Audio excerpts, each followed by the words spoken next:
जहां उत्तराखंड में बारिश का कहर लगातार जारी है।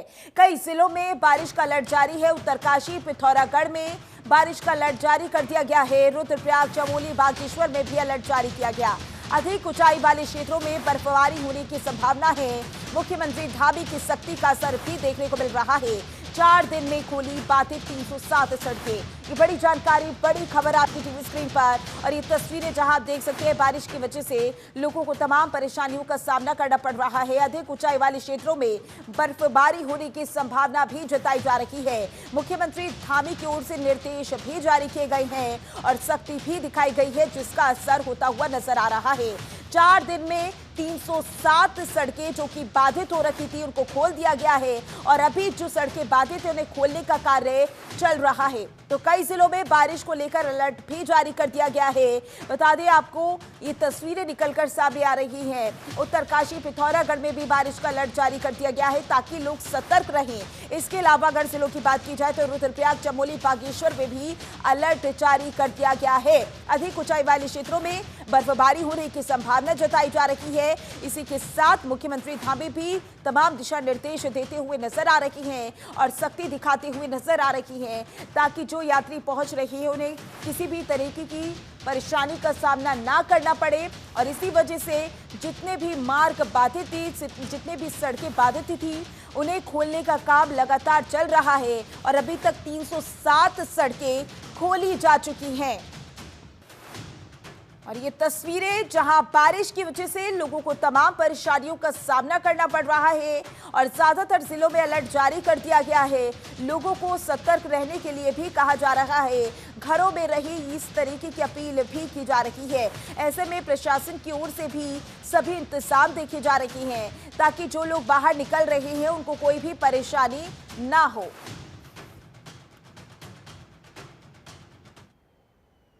उत्तराखंड में आज भी बारिश राहत नहीं लेने देगी। मौसम विज्ञान केंद्र ने राज्य के सभी जिलों में बारिश का अलर्ट जारी किया है। मौसम विभाग का अनुमान है कि सभी जिलों में तेज बादल गरजेंगे, बिजली चमकेगी और इस दौरान तेज बारिश होगी। देखिए रिपोर्ट।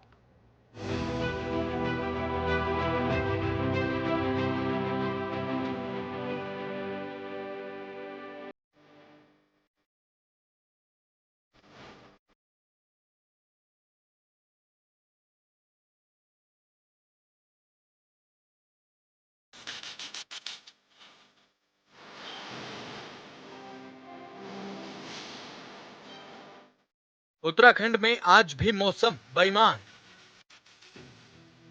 जाते जाते भी खूब बरस रहा मॉनसून। कई जिलों में भारी बारिश का येलो अलर्ट।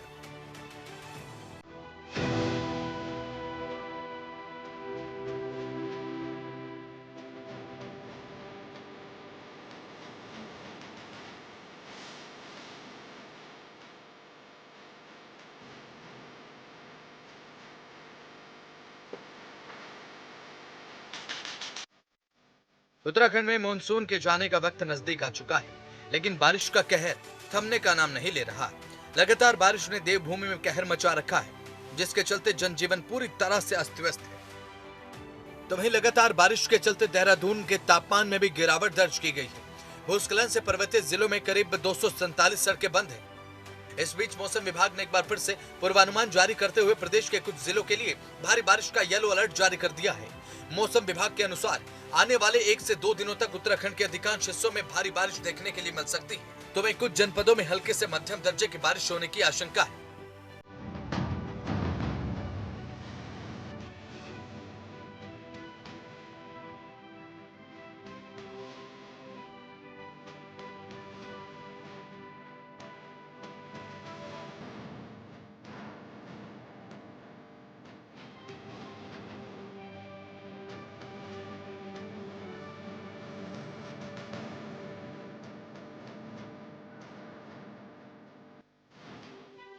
कहां-कहां बारिश का अलर्ट? देहरादून, पौड़ी, उत्तरकाशी, चमोली, रुद्रप्रयाग, टिहरी, अल्मोड़ा, पिथौरागढ़, बागेश्वर, चंपावत, नैनीताल, उधम सिंह नगर, हरिद्वार, मौसम विज्ञान केंद्र के वैज्ञानिकों के मुताबिक उत्तरकाशी, चमोली, रुद्रप्रयाग, टिहरी गढ़वाल, देहरादून, पौड़ी गढ़वाल, अल्मोड़ा, पिथौरागढ़, बागेश्वर, चंपावत और नैनीताल जनपद में कहीं कहीं गर्जन के साथ आकाशीय बिजली चमकने और हल्की बारिश की संभावना जताई गई है। यहाँ के लिए बारिश का येलो अलर्ट जारी किया गया है। उधम सिंह नगर और हरिद्वार जनपद में हल्की से मध्यम दर्जे की बारिश का पूर्वानुमान लगाया गया है। मौसम विभाग की ओर से संवेदनशील इलाकों में हल्के से मध्यम लैंडस्लाइड और चट्टान गिरने की आशंका भी जताई जा रही है। इससे सड़क मार्ग बाधित हो सकते हैं। कहीं कहीं संपत्तियों को नुकसान की आशंका भी जताई गई है। निचले इलाके में जलभराव की स्थिति भी हो सकती है। मौसम वैज्ञानिकों ने कहा कि बारिश के कारण बागबानी, कृषि को नुकसान हो सकता है। राज्य के कुछ संस्थानों पर बिजली गिरने की घटनाएं हो सकती हैं, इसलिए लोग सतर्क रहें। गौरतलब है कि उत्तराखंड में मानसून अब अपने अंतिम चरण में जा पहुंचा है, लेकिन जाते जाते भी मानसून जोरदार बारिश कर रहा है।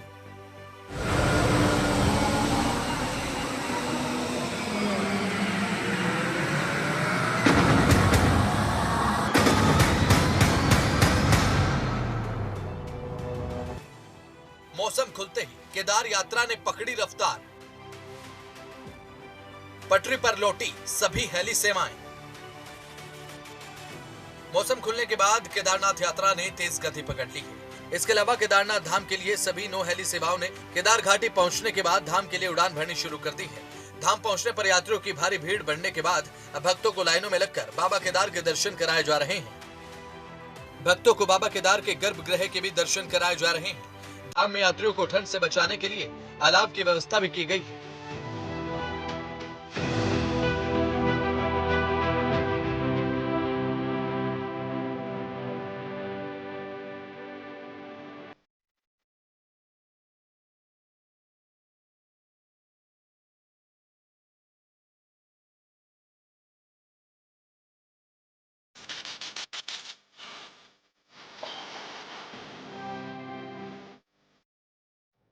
और ज्यादा जानकारी के लिए हमारे संवाददाता सुमित हमारे साथ जुड़ चुके हैं उत्तरकाशी से। सुमित, बारिश की वजह से लोगों को तमाम परेशानियों का सामना करना पड़ रहा है, ऐसे में क्या कुछ तस्वीरें निकलकर सामने आ रही हैं उत्तराखंड से? जी बिल्कुल, मैं आपको बता दूं कि लगातार इस बार जो मानसून रहा वो काफी भी बड़े हद तक रहा, क्योंकि तमाम ऐसे जो मार्ग है, चाहे वो यमुनोत्री धाम की बात की जाए, चाहे वो गंगोत्री धाम की बात करें, क्योंकि कहीं कहीं ऐसे जो मार्ग थे जो अवरुद्ध हो रहे थे, जिससे यात्रियों को यहाँ पर जिला प्रशासन ने रोक दिया था। क्योंकि बारिश का जो सीजन होता है उसमें जो यात्री होते हैं वो पहले से ही घबरा जाते हैं, क्योंकि ऐसे कई मामले सामने आते हैं। तो इसके लिए यहाँ पर जो प्रशासन के द्वारा यहाँ पर जो बीआरओ को अलर्ट मोड पर रखा है, बीआरओ यहाँ पर लगातार मार्गों को सुचारू करने के लिए प्रयास कर रहा है। और चाहे जिलाधिकारी की बात की जाए, चाहे मौसम विभाग केंद्र की बात की जाए, तो इस बार जो मौसम ने जो इस बार लगातार बारिश हुई है उससे यहाँ पर लोगों को काफी दिक्कतों का सामना करना पड़ा। और कई ऐसे जो मार्ग थे जो अवरुद्ध होते थे, तो यहाँ पर अब जो यात्रा है वो धीरे धीरे अपने पटरी पे आ चुकी है, धीरे धीरे यात्रा चलनी शुरू हो चुकी है। और यात्रा की बात की जाए तो जो हेली सेवाएं हैं, चाहे गंगोत्री धाम की बात की जाए, लगातार अब हेली भी यहाँ पर धीरे धीरे बढ़ते नजर आ रहे हैं। और अब वही सभी की, चाहे वो किसानों की बात की जाए, सभी का यही कहना है कि अब मौसम लगातार जो खराब हुआ है, जो फसलें भी अभी पहाड़ों पे तैयार हुई है, चाहे राजमा की बात की जाए, चाहे वो हर्सिल वैली की बात की जाए, तो हर्सिल वैली में भी मौसम जो यहाँ पर खुलेगा तो वहाँ पर जो सेब के जो बगीचे हैं वो भी अब कुछ ही समय में तैयार होने वाले हैं। क्योंकि अब मौसम पे ही सबका फोकस है कि अगर मौसम सही तरीके से रहता है तो यहाँ पर जो फसलें हैं वो उनकी भी तैयार हो। लगातार अगर बारिश के जो मामले सामने आ रहे हैं, इससे फसलें भी खराब होती नजर आ रही है। अब जो यात्रा की बात की जाए, चाहे वो गंगोत्री धाम की बात की जाए, तो गंगोत्री धाम में अब धीरे धीरे जो यात्रा है उनकी संख्या धीरे धीरे बढ़ती नजर आ रही है। और उत्तरकाशी में कई ऐसे जो क्षेत्र हैं जहाँ पर भूस्खलन से मार्ग जो क्षतिग्रस्त हो रखे हैं, उनको यहाँ पर बीआरओ द्वारा सुचारू कर दिया गया है। और जहाँ जहाँ पर कहीं थोड़ा बहुत दिक्कतें आ रही है, वहाँ पर जिलाधिकारी और आपदा प्रबंधक तमाम टीम लगातार मॉनिटरिंग कर रही है और उनको सुचारू करने की पूरी प्रयास कर रहे हैं। जी बिल्कुल सुमित, क्योंकि देखिए हम ये भी देख रहे हैं कि सीएम धामी मौके पर आकर जायजा भी लेते हुए नजर आते हैं और उनकी तरफ से स्थिति को लेकर जायजा भी लिया जा रहा है। ऐसे में सीएम धामी की ओर से क्या कुछ दिशा निर्देश जारी किए गए हैं और लोगों से किस तरीके की अपील की गई है? क्योंकि जाहिर सी बात है ऐसे मामले में लोगों को भी सतर्क रहने की जरूरत है, जिस तरीके के हालात बनते हुए नजर आ रही हैं। जी बिल्कुल, क्योंकि ये साफ तौर पर मुख्यमंत्री धामी का साफ तौर पर जो यात्रा पर है, क्योंकि यात्रा का कुछ ही समय बाकी है और यात्रा को सुगम बनाने के लिए पूरी प्रयास यहाँ पर अलर्ट मोड पर है। जो मार्ग जो यहाँ पर क्षतिग्रस्त हो रखे हैं, जी। पूरी उन्होंने यहाँ पर पूरी कोशिश की है, चाहे वो बीआरओ को निर्देश दिए है, चाहे वो तमाम एजेंसियों को अपडेट किया है, क्योंकि यात्रा के लिए 1.5 महीने का जो वक्त है, क्योंकि यात्रा अब जो पहाड़ों की बात की जाए तो पहाड़ों में अब ठंड भी धीरे धीरे दस्तक दे रही है, धीरे धीरे ठंड भी बढ़ती नजर आ रही है। पहाड़ों में जो गौमुख की बात की जाए, तपोवन की बात की जाए, जो ऊंची क्षेत्रों की बात की जाए, तो वहां पर बिल्कुल सफेद चादर में यहाँ पर बर्फ ने अपनी जगह पकड़ ली है और धीरे धीरे अब वहां पर गंगोत्री धाम में भी ठंड का प्रकोप देखने को मिल रहा है। तो इसके लिए यहाँ पर तमाम जो मुख्यमंत्री ने यहाँ पर जो यात्रा के लिए है पूरी तैयारी यहाँ पर जिला प्रशासन को सौंपी है और उन्हें यात्रा को सुगम बनाने के लिए और सुलभ बनाने के लिए यहाँ पर पूरी कोशिश की जा रही है, क्योंकि यात्रा को इस बार जो यात्रा है, जो इस बार जो बारिश का मौसम रहा वो काफी बड़ा हद तक रहा है, क्योंकि अभी तक भी बारिश का जो मौसम है वो लगातार आता है और पहाड़ों में अगर ऐसे ही मौसम रहेगा तो कुछ ही समय बाद बर्फबारी भी देखने को जरूर मिलेगी। जी सुमित, अभी तक कितनी सड़कें खोली जा चुकी हैं और कितनी सड़कें बंद है? क्योंकि जाहिर सी बात है, जिस तरीके से हम तस्वीरें देख रहे थे, लैंडस्लाइड की भी तस्वीरें नजर आई थी और जो मलबा था वो सड़कों पर आ गया था। ऐसे में बहुत सी सड़कें ऐसी थी जिसमें यात्रियों को जाना पड़ रहा था, लेकिन वो मार्ग बाधित हो रहा था। तो इसको लेकर क्या कुछ जानकारी सामने आ रही है और सीएम धामी की ओर से किस तरीके के सख्त निर्देश दिए गए हैं सड़कों को खोलने के लिए?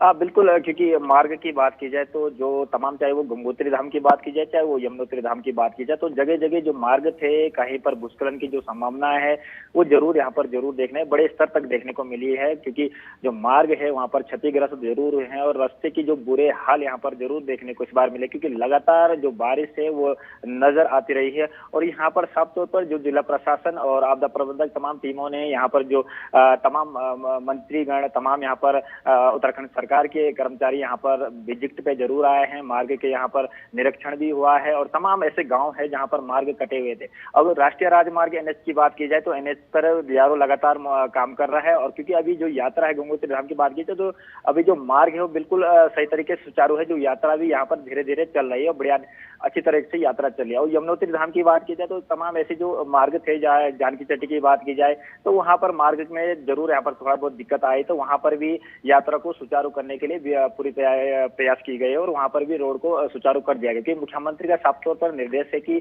जो यहाँ पर जो मार्ग है उन पर यहाँ पर बीआरओ तमाम एजेंसियों उनको अलर्ट मोड पर जरूर रखा है, क्योंकि यात्रा के लिए कुछ ही समय बाकी है और यात्रा अब धीरे धीरे अपने और बढ़ती नजर आ रही है। जी बिल्कुल सुमित, जिस तरीके की तस्वीरें निकलकर सामने आ रही हैं, ऐसे में लोगों को भी सतर्क रहने की जरूरत है। ज्यादा जानकारी के लिए बहुत बहुत शुक्रिया आपका।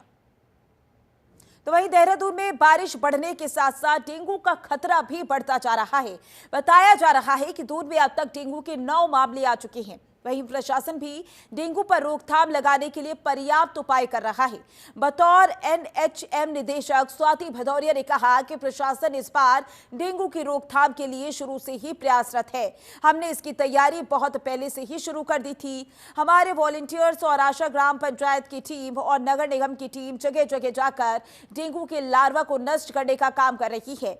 आगे उन्होंने कहा कि लगभग 2100 बेड विभिन्न अस्पतालों में डेंगू के मरीजों के लिए रिजर्व रखे गए हैं। इसी के साथ प्लेटलेट्स की समुचित व्यवस्थाएं भी की गई हैं।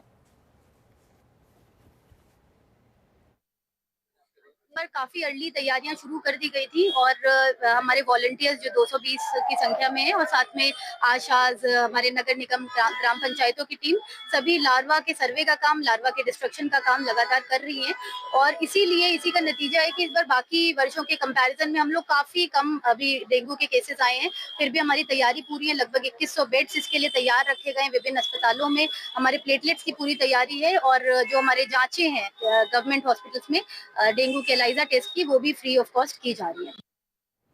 तो वहीं देहरादून मसूरी कोलू खेत के पास पानी वाले बैंड पर भारी भूस्खलन हो गया। भूस्खलन से कई बड़े बड़े पोल्टर सड़क पर गिर गए, जिससे मार्ग बंद हो गया। सड़क के दोनों तरफ वाहनों का लंबा जाम भी लग गया, जाम लगने से स्थानीय लोगों और पर्यटकों को भारी परेशानी का सामना भी करना पड़ रहा है। लोक निर्माण विभाग की टीम जेसीबी के साथ मौके पर पहुंची और करीब 1 घंटे की मशक्कत के बाद सड़क पर आए मलबे और बोल्डर को हटाकर मार्ग को सुचारू किया गया। वहीं लगातार पहाड़ से हो रही भूस्खलन से कोल्हू खेत गांव वासियों को खतरा पैदा हो गया है। हालांकि विभाग द्वारा यहां पर जेसीबी मशीन से मलबा साफ किया जा रहा है, लेकिन पहाड़ी पर बड़े बड़े पत्थर होने से जान माल का खतरा बढ़ गया। यदि इस पहाड़ी का शीघ्र ट्रीटमेंट नहीं किया गया तो आने वाले समय में बड़ी आपदा का कारण बन सकता है। जिससे बहुत जान मान का खतरा है। हमने इसकी शिकायत PWD विभाग में पहले भी की थी, जिसका कोई अभी तक रिस्पॉन्स नहीं हुआ और मतलब आगे टाला जा रहा है इस काम को, क्योंकि काम हो नहीं रहा है अभी भी। और बारिशें बहुत तेज़ हो रही है। कल रात भी जो जाम लगा वो 2 घंटे कम से कम, मतलब जो जितने भी आने जाने वाले सफ़र करने वाले व्यक्ति थे सब 2 घंटे कम से कम जाम में खड़े रहे और बहुत बड़े बड़े पत्थर गिरे हुए हैं वहाँ पर, जिससे बहुत ही खतरा है, मतलब जीवन जाति का खतरा है बहुत ज़्यादा।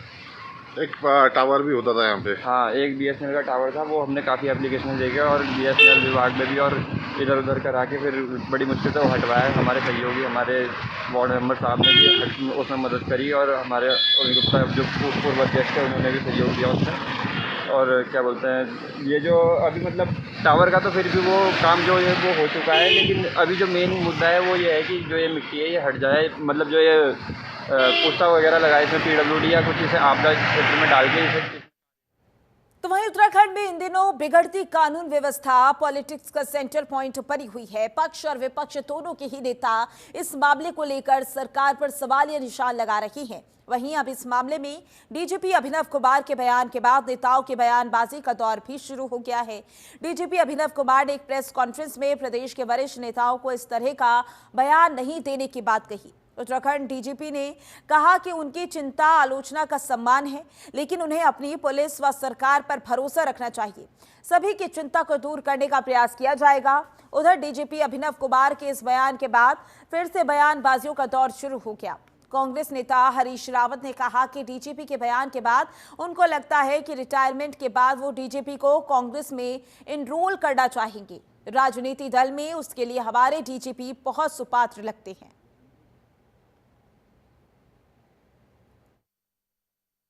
और हमारे मतलब कुछ वरिष्ठ नेताओं द्वारा भी प्रदेश की कानून व्यवस्था और अपराध की स्थिति पे जो है चिंता भी प्रकट की गई थी, आलोचना भी की गई थी। और मैं उनसे भी यही आग्रह करूंगा कि ठीक है, उनकी चिंता प्रकट करना, उनका आलोचना प्रकट करना वो भी स्वाभाविक है, हम उसका सम्मान करते हैं। लेकिन उनसे भी आग्रह यही करूंगा कि थोड़ा अपनी पुलिस में, अपनी सरकार में आस्था भी रखें और विश्वास रखें कि उनकी जो चिंताएं हैं उनको भी हम दूर करने का लगातार। मैंने उनका बयान अभी किसी पत्रकार बंधु ने मेरे पास भेजा, मैंने देखा है, तो मुझे लगा कि रिटायरमेंट के बाद जिस व्यक्ति को मैं कांग्रेस में इनरोल करना चाहूँगा राजनीतिक दल में, उसके लिए हमारे डीजीपी बहुत सुपात्र लगते हैं। तो वहीं बदलते मौसम में वायरल के मरीजों की संख्या भी लगातार बढ़ रही है। डेंगू को लेकर स्वास्थ्य विभाग अलर्ट नजर आ रहा है। बता दें, अभी तक जिले में 4 मरीजों में डेंगू की पुष्टि हुई। सीएमओ का कहना है कि डेंगू को लेकर सभी तैयारियां पूरी हो गई हैं। जिले के सभी अस्पतालों में डेंगू के लिए अलग से वार्ड बनाए गए हैं। वहीं बता दें, बेड की भी व्यवस्था की गई है, लेकिन अभी कोई मरीज अस्पताल में भर्ती नहीं है।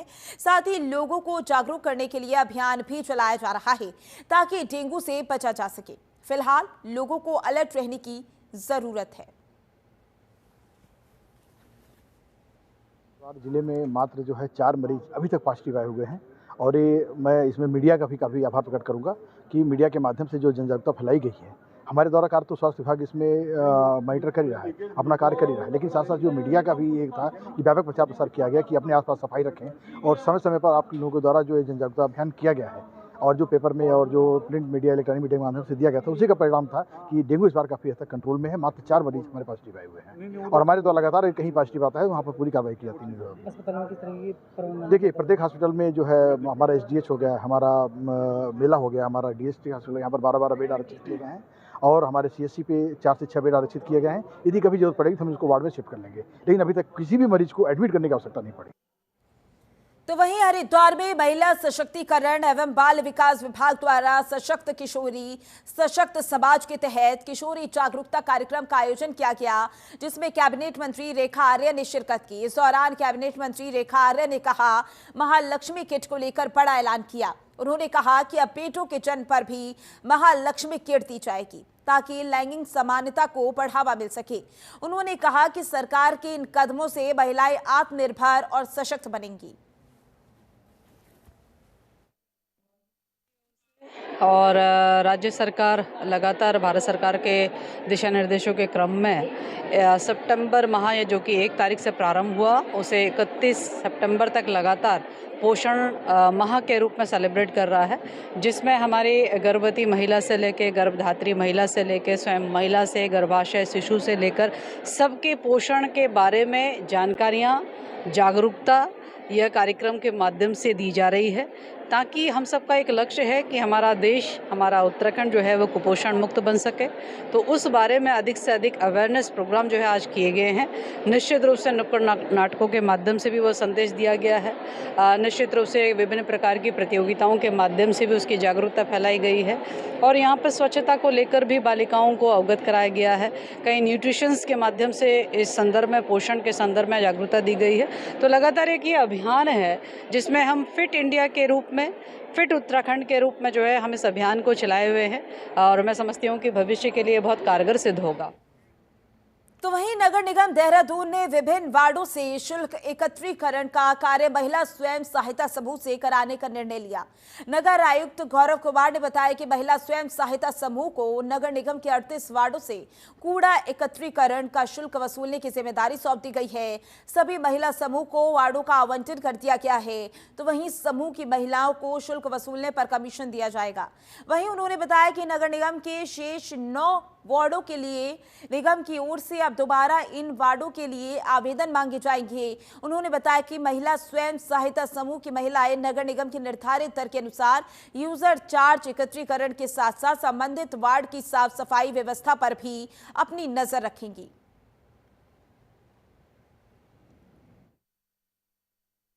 वार्ड ऐसे हैं जिसमें यूजर चार्ज का काम महिला स्वयं समूह के माध्यम से किया जाना प्रस्तावित था। इसके अंतर्गत हमारे द्वारा एक्सप्रेशन ऑफ इंटरेस्ट निकाला गया।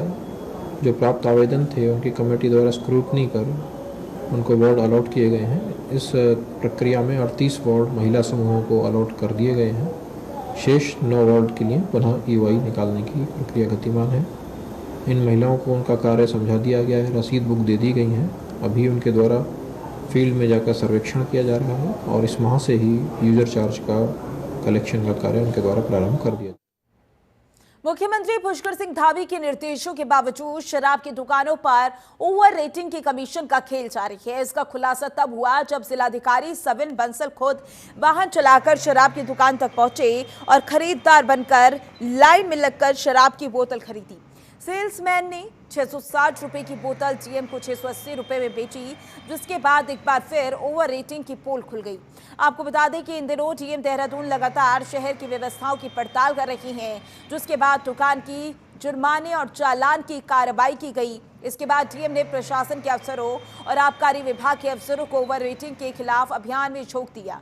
शहर में ठेकों पर ताबड़तोड़ छापेमारी की गई, जिससे ठेका संचालकों में हड़कंप मच गया। एक ठेके पर ओवर रेटिंग के लिए 50,000 रुपए का जुर्माना ठीक दिया। प्रशासन की टीम ने यह भी पाया कि ग्राहकों के प्रति सेल्समैन का बर्ताव बदतमीजी भरा है।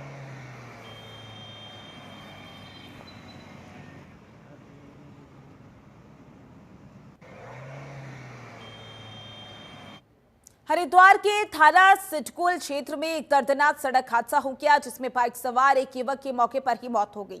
सूचना मिलते ही पुलिस घटनास्थल पर पहुंची और ट्रक को कब्जे में ले लिया।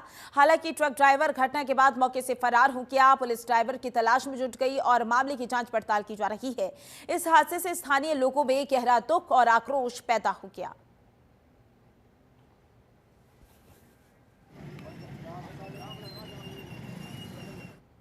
फिलहाल के लिए इस बुलेटिन में बस इतना ही। बने रहिए जनतंत्र टीवी के साथ। नमस्कार।